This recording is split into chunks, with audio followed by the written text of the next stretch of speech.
And I'm grateful for that introduction from the Minister, who's shown his customary dynamism with this bill that first saw the light of day in 2010. And Chris Finlayson said, I want this one to move quickly. And here we are, 3 years later, 4 years nearly later, and the Minister of Arts, Culture and Heritage can proudly say he's made his contribution to the arts in New Zealand by fiddling around with the boards and playing about with bureaucracy. Well, Mr. Speaker, on this side of the House, we say that we know what a good arts minister looks like.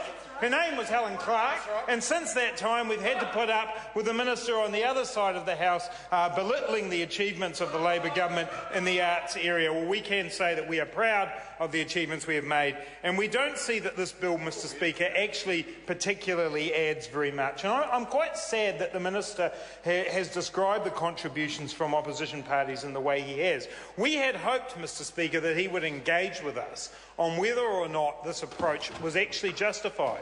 And we simply have not heard from the minister a justification for the kind of changes he's making. And he likes to tell us that, that Māori and Pacific perspectives will now be heard at the table. But let's just take the example of the Pacific community for a moment. 2 members of the Arts Council will now be expected to represent the views of all the Pacifica communities in New Zealand. 2 members. It's simply not going to be possible. Sorry to interrupt the honourable member. The time has come for me to leave the chair. Order. This debate is interrupted and set down for resumption next sitting day.